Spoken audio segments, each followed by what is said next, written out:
അണ്ണാ. അണ്ണനോ? ആരാ, എവിടെന്നാ, എന്ത് വേണം, എന്താ കാര്യം? ലാസർ പാലയെന്ന് ഒരു കാപ്പ് ഓടിക്കണം, എന്റെ ഭാര്യ ഒന്ന് കാണണം. അണ്ണ അവളൊന്ന് വിളിക്കാമോ? ഒന്ന് വിളിയെണ്ണ. ഇയാളുടെ ഭാര്യ ഇവിടെ എന്ത് പണി ചെയ്യണ്? ഇവിടെ അവള് ഭാര്യയുടെ പണി തന്നെ ചെയ്യുന്നത്.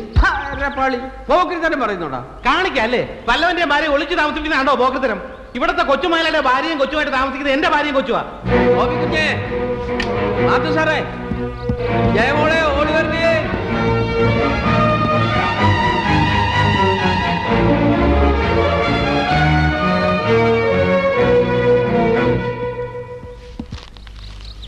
കണ്ടിട്ടൊരു അവലക്ഷണം പിടിച്ചവനെ പോലുണ്ടല്ലോ. തനി അതെന്റെ അച്ഛന്റെ കുഴപ്പ. താൻ വലിയ ക്രോസ് സാരം നടത്തണ്ട. മര്യാദക്ക് എന്റെ ഭാര്യ കൊച്ചിനും വിളി. താൻ ആരോടാണോ? ഉടക്കാൻ നിൽക്കണ്ട. ഡാഡി പറഞ്ഞ ശരിയാ. കണ്ടാലറിയാൻ ചെറ്റയാണെന്ന്. ഇവന്മാരായിട്ടൊക്കെ സംസാരിക്കുന്ന നമ്മുടെ അന്തസ്സിനെ പറ്റിയതല്ല. നിന്നെ വിളിക്കാം. ജയ, അവളെ വിളിച്ചേ.